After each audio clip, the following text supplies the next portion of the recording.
Our topic this morning is keep your heart.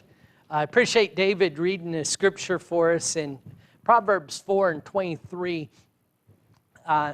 Makes this statement, keep your heart with all vigilance or diligence, the King James says, for from it flow the springs of life.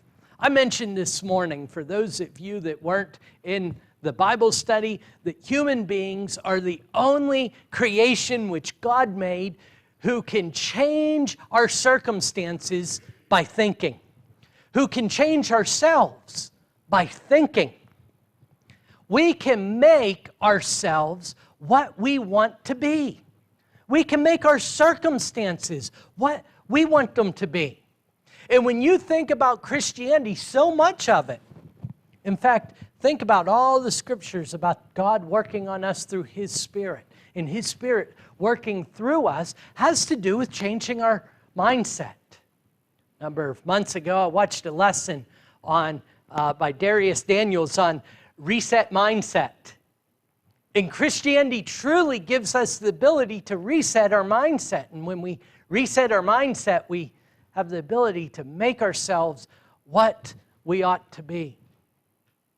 I introduced a thought this morning at the end of Bible study, asking this question, where are you? And where are you going? Are you on a journey that is leading you somewhere? Or are you going with the flow and just simply getting by? I think of our day camp we talked about, and I read a statement this morning I think so relevant for it. We've set goals, right? We've set plans and all these things out. And what's the purpose of reaching those goals? Whether it's us congregationally with day camp or you individually. What's the value of reaching goals? Something interesting about reaching goals. In fact, I watched a speech by a Navy SEAL. And there's so many examples of this, who set his life towards becoming a Navy SEAL. And he said for about 6 hours after he graduated as a SEAL, he was in the top of his life. 6 hours. But he woke up the next morning depressed. And he spent the next several years of his life depressed and plummeting until he found God. You know, that's not an uncommon phenomenon. To some degrees, I've experienced it in my life, not those such lofty goals, but I've had business goals, and I've got them. And I remember saying to Amanda, when I got to my goals, it's kind of disappointing. What do I do now? And there's a bit of a crisis about where do we go next? Here's my point. The point or the value of reaching a goal is not in getting what you set out to get. It is in becoming what you become. You see, regardless of what the tangible outcomes of day camp is, the value for us as a congregation is in becoming and working on a process of becoming what God wants us to become. And same is true of your individual goals. That is the difference between being disappointed when we achieve the goal and being motivated to continue on and to do more. What are you becoming? What path are you on? That's the idea of Solomon's proverb. Here in chapter 4, verses 23 through 27. He starts this concept by saying, keep your heart with all vigilance, for out of it are the springs of life, or the issues of life. Out of it springs the issues of life. When I think of a spring, I think of ingredients. John and I studied from Matthew, the 7th chapter in the podcast that was just released Thursday, and we dealt with this with Jesus, where they're criticizing him, the Pharisees are, or not washing his hands before he eats. And he says, and the disciples don't even understand it. And he eventually asks his disciples, are you too without understanding? Do you not know it's not what goes into a man that defiles him, but that which comes out of a man? And he goes through all of these issues. If you look at Matthew, the 7th chapter, verses 20 and following, they're all issues of the heart. Jesus says, what defiles a man is not what we eat, but the ingredients we put out. And the idea here we see in Proverbs is what comes out has to do with what we put in. He says, keep the heart with all diligence, for out of it is the spring of life. You recognize this picture, Amanda? Now, I'd already tore the top off of this, but at our farm we had a well and a spring, and the spring produced the most delicious water, just pure, wonderful water. But I'd already tore the top off our spring house at this point, the cistern, because we were starting into a project, and here's why. This is the back wall of the cistern. You see, at this point, the cistern was such that I wasn't just getting clean water into my cistern anymore. I was getting other things, weren't I? You know, I think that's exactly what the proverb writer is talking about. Be careful of what you allow to leak into your heart, because it can defile the entirety. So we went to addressing the issue. And I will note, and I will have you note, that when we were on the farm and we had hard projects to do, I always did the hard stuff. You know, I did the heavy lifting. And if you pay attention very closely to that picture, you'll understand exactly what I mean by that. This is why I miss my excavator so much. But on a side note, I want you to know that the kids helped too. We even had a supervisor along on that project. But what were we after? We were after keeping the precious material, the good product, ingredients, and keeping out everything else. And it was only in doing such that the water could be pure, that the water could be as good as what it was meant to be. And that, as I mentioned, is what Solomon's talking about. Keep your heart with all diligence. From with it flow the springs of life. When I asked those questions a little while ago, where are you going? What are you going to accomplish? Are you on a path, or are you just flowing? All of these get back to the idea of what am I allowing into my heart. It's interesting. I used to start many of my mornings by watching the news. Let me see. I start by filling my mind with corruption, murder, death, rape, robbery, rioting. What kind of day do you think I'm going to have? I mean, so many of us go through life miserable and we can't figure out why. We're starting our day by putting into our heart, by putting into our mindset the most awfulness of society. By companies, by the way, that are in the business of selling fear. And then we struggle with anxiety and worry. We've got to be careful what we put into our hearts. But remember, Jesus said there's even worse things that we can put into our heart in the passage that I was referencing from Mark, the 7th chapter. What comes out of my heart is going to be dictated by what I allow into it. Now, Jesus mentioned there in that passage in Mark that those issues of the mouth are things that come out of the heart. But I want us to be mindful of the fact that what comes out of our mouth also affects what returns into our heart. Because I mentioned all the things around us. And by the way, I said earlier that you can change your circumstances by changing your thinking. You know, we can talk about all the bad news in the world around us, but every one of us has an off switch. People tell me all the time about all the negativity and all the argument on Facebook. You know, I tell them I don't see it. Because it all comes from the same sources. Those sources just get the off switch. Right? I don't have to fill my heart with that. All I'm saying in saying this is you have the ability, you are in control. Don't like the bad news? Turn it off. Move on. You say, well, I won't be informed then. Really? Who's in control? Control what goes into your heart.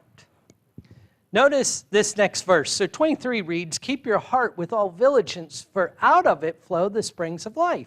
Put away from you crooked speech, and put devious talk far from you. You know what's really interesting is I can't talk without hearing myself. Yes, that's right. I'm putting myself through the same torture I'm putting you through. When I talk, I'm also backflowing into my heart, aren't I? What I choose to talk about will impact my outlook. What I choose to dwell on and to speak about will impact how I see everything. Put away from you crooked speech, devious talk far from you. There's a lot of things we can talk about negativity, can't we?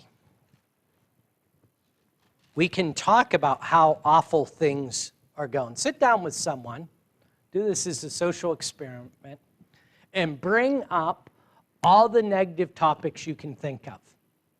And then note when you walk away, Linda's shaking her head no. I think she's saying, I don't have to, I already know the end result, right?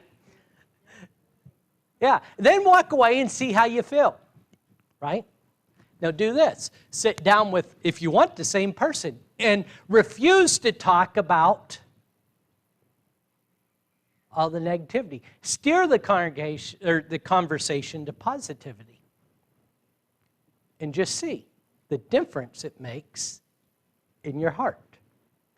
I believe that's exactly what he's talking about.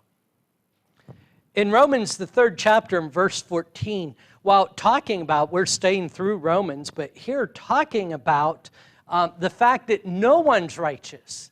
Notice what he says of evil people. Their heart or their throat is an open grave, and their tongues, they use their tongues to deceive. The venom of asp is under their lips. Wonderful, wonderful picture, right? Verse 14 gets more to the point of what we're after. Their mouth is full of cursings and bitterness. Here's what's interesting. Our negative talk, and when I say negative talk, I mean running other people down, our cursing and our bitterness. Do you know who it really affects? Me and whoever I'm talking to. Right? If I'm talking about, I haven't picked on Mike for a long time. I mentioned him in a positive sense earlier, so maybe I can get away with negative. If I'm talking about how terrible Mike is to Emily, as long as he's out of earshot, it's not affecting him a bit, isn't it? But it's affecting Emily, and it's affecting me. The description of the evil person is one who speaks cursings and bitterness. But what's interesting is, I believe when we put the two passages together, it's also what leads us to be evil. It's what leads our heart down the wrong path. Bitterness is something that just absolutely abounds, doesn't it? It is all around us. So much of the talk today is about people who have privileges that I don't have. Now, we need to all work towards justness, right? But if Emily has something I don't have, bitterness is what will destroy me, not Emily's advantage. Notice, as it pertains to the church, this so important advice in Hebrews, the 12th chapter, and verse 15. Here the Hebrew writer says to be careful. See to it that no one fails to obtain the grace of God, that no root of bitterness springs up and causes trouble, and by it many are defiled. Remember what I was saying about who that bitterness affects, who that negative and running down really affects? Me, whoever I'm talking about. You know what's interesting? Engage in that kind of conversation, and guess what you are going to engage in the next conversation? Same kind of talk, right? And guess what that person is more likely to talk about when they walk away? All of us talk about more influence. How would we like to influence society for good? Well, there are legitimate, real, and impactful ways that we can do that. I still shoe horses 2 days a week. I'm not growing, not trying to grow like I once was. But this was one of my greatest secrets to growth. In a matter of a few years, I was blessed by God to the point that I had more business than I could handle. Still have a full-time employee on the road. We could have had as high as 2 more full-time employees on the road if we could have found employees who wanted that. Why? Was it because our work was superior? I'm leaving out a secret here. We paid attention to quality, but no. You know what I realized very early, and I believe guys, children, youth, it was because of my studies of the book of Proverbs, that I have to spend between 1 and 6 hours with one other person in a barn.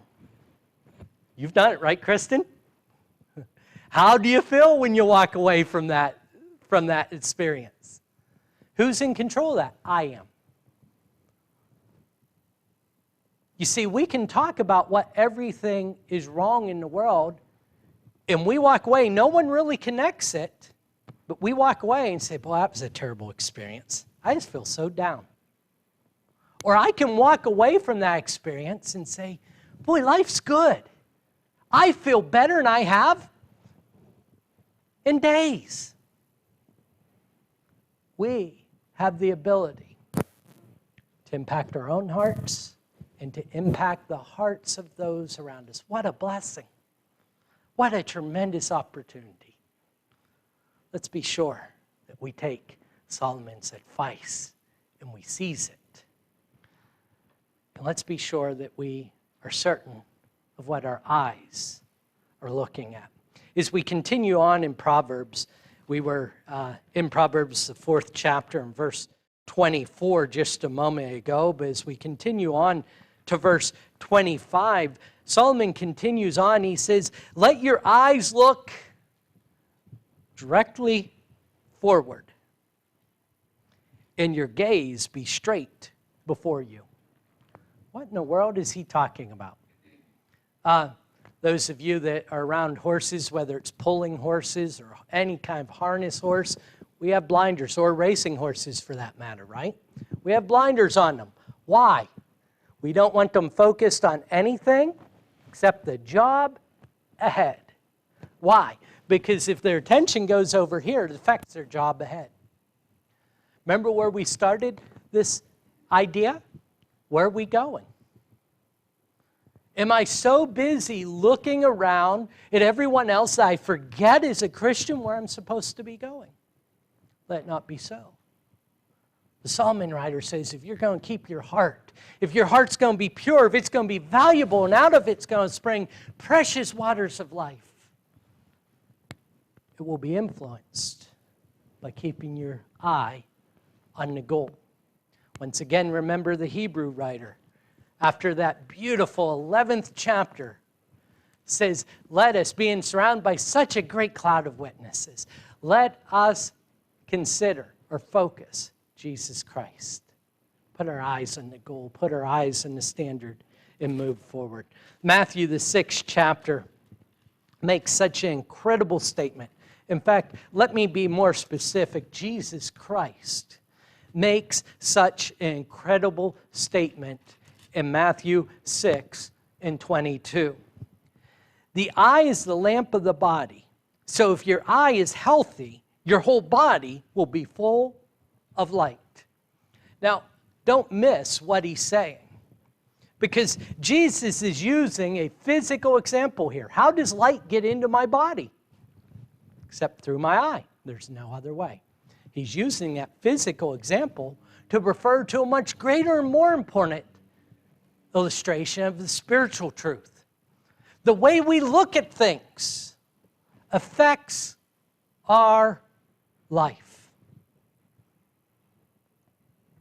The way we look at things affects everything we do. The proverb says, keep your eyes fixed ahead. Keep your eyes on where you're going. We'll talk about the fact in a few minutes as the proverb writer brings out the fact we need to know where we're going.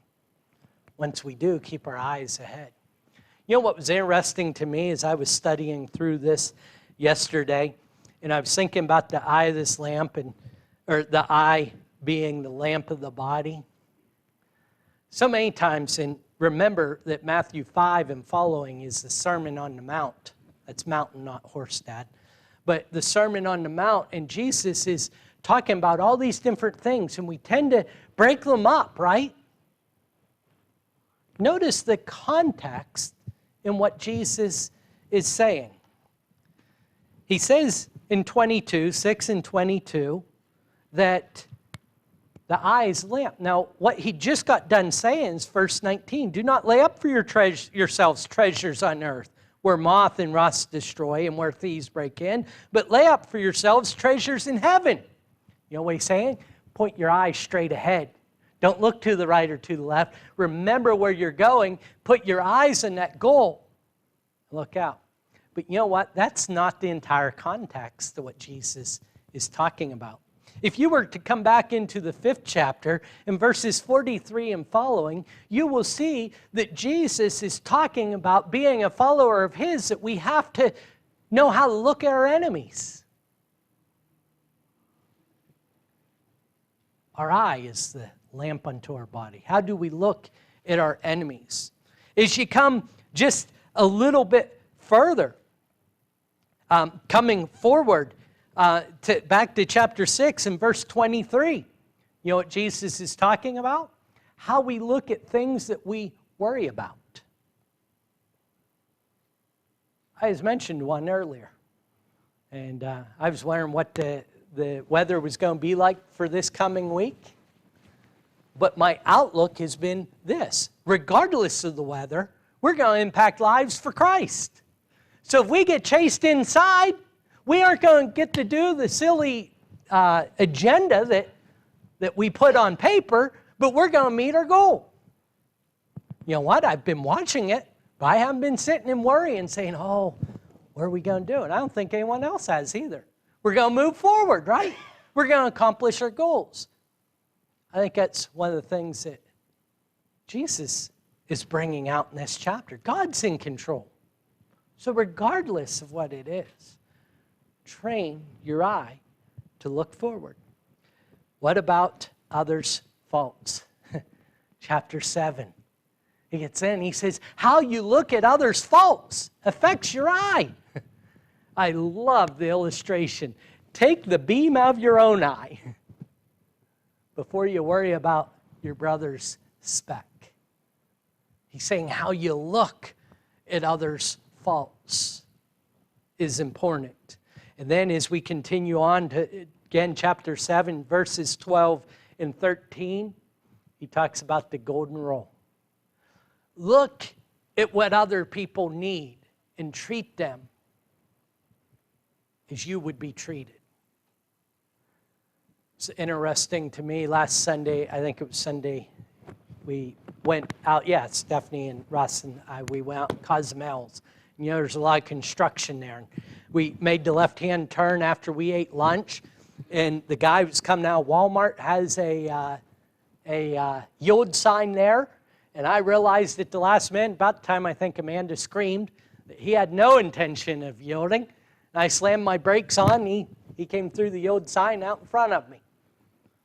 Now, how do I look at that situation? I should pay attention. What about the fact, Bob, that I should have been paying a little better attention and slowed down in advance? So I didn't have to slam my brakes on. How I look at the situation impacts the rest of my day, huh? Impacts how it goes. Jesus is saying, look at others. You know, that guy cuts us off and takes off down the road. What do we assume about him? Is he a jerk? Maybe he's got a medical condition. Maybe he's on his last warning and he's going to get fired if he's late for work that day. Jesus' point is to look at those other people and to treat them as they should be treated. But look at verse 21 and following, if you would, when he talks about the matters of the eye. Not everyone that says to me, Lord, Lord, will enter the kingdom of heaven, but the one who does the will of my Father, which is in heaven. You see, that's where it's fixed. He's saying, put your eyes in the will of the Father, which is in heaven, and ever allowed to be fixed. As we turn our attention back to Proverbs, the 4th chapter, we have one last element of the body. He says, keep your mouth. Help your mouth, keep your heart pure. Use your eyes to keep your heart pure. And thirdly, in verses 26 and 27, he says, ponder the path of your feet, then all your ways will be sure. Do not swerve to the right, nor to the left. Turn your foot away from evil. Brother, I think the message here for us is that if we see what's right, we talk about what's right, we need to walk in what's right. We need to act on what's right. Mentioned about quality of work, and this is important for all of us, but youngsters, I want you to pay very close attention to this. I read a book very early in my career that says if you make the distinction between what needs a good job and what needs a bad job or doesn't need a bad job, and your work changes accordingly, it won't be long until you can't tell the difference. And I find all the truth in the world to that. It doesn't matter whether you are scrubbing toilets. My children do that sometime. If you decide that job doesn't need done well, you're going to have trouble getting a good job in life. No matter what you do, no matter what facet you find yourself at this point of life, no matter what your job is, do it well. And when you get to a job that's really important, you will be in the habit of doing it well. As Christians, we ought to keep that in mind. Oh, it's so important.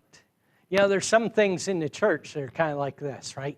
Get up, everyone's looking at you, everyone sees what you did. I hope it's apparent that it took some amount of preparation, at least 15 minutes or so, to present a lesson. You know, the people on the internet can see that I put together a PowerPoint lesson. And then there's some things that were done this very week that no one even knows about. I called Mike out for some of those because people won't ever notice them. But there are things that others have done that no one even knows took place and weren't ever going to notice it unless there's something falling short, right? They're important. Those jobs that no one knows about are every bit as important, probably more important than what I'm doing standing here. let us as Christians keep our feet on the path to know where we're going and to make sure we're going. And I will leave you with this last thought, or I think more importantly, this proverb leads us with this last thought. Ponder and keep. You see, he ended with that idea. Ponder your path. But remember, he started with keep your heart.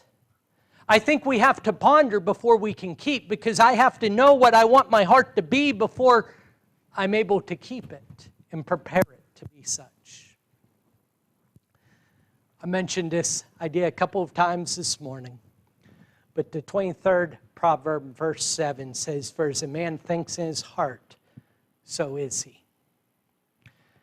In Mark, the 9th chapter, Jesus says something kind of similar to it. He says, if a man believes, it can be done. As a man thinks in his heart, so is he. Brethren, our outlook is all so important.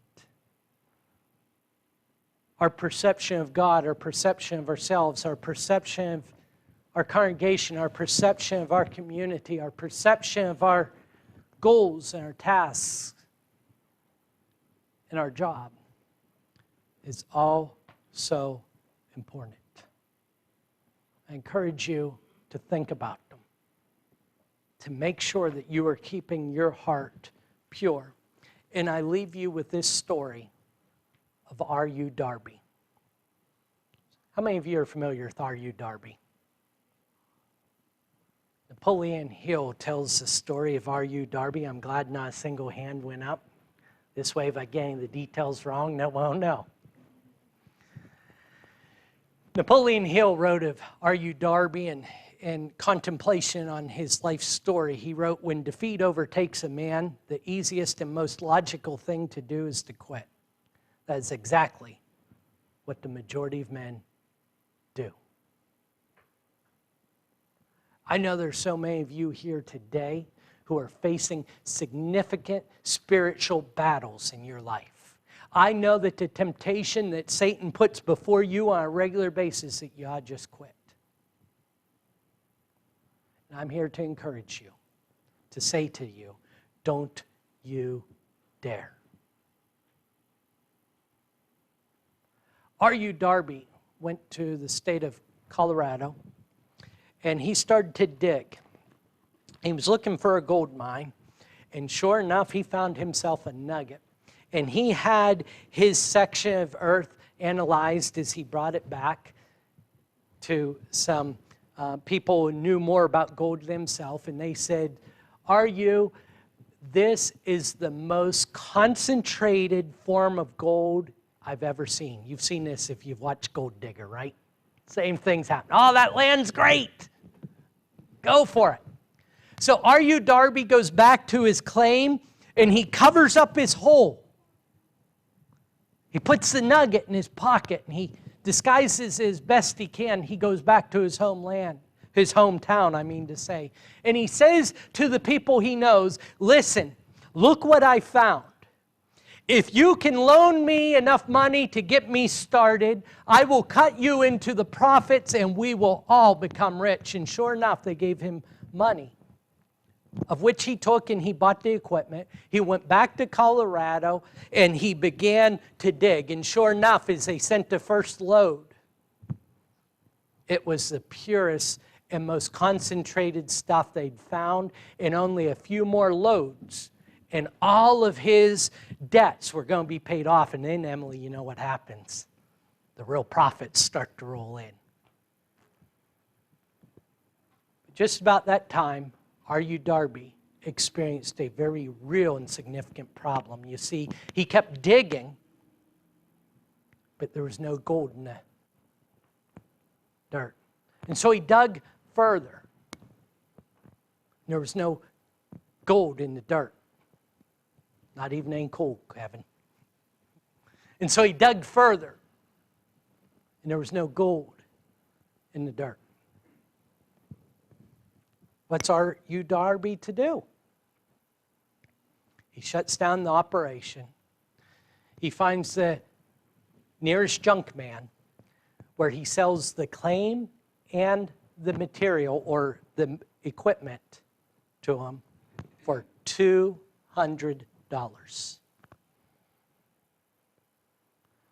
The junk man was no dummy. He took, you know who he took, right, Kevin? Without even knowing the story, he took an engineer up, geologist up, who analyzed it and says, you know what? R.U. Darby doesn't understand there's a fault here. He hit the first vein of gold, dug through it, and doesn't realize below there's more gold. I would suggest you keep digging here. And so the junk man, no longer a junk man, brings all the equipment up there and he digs. And R.U. Darby was 3 feet from gold, of which he sold it out. Can you imagine stopping 3 feet from heaven? Don't stop. Don't quit. Don't turn back.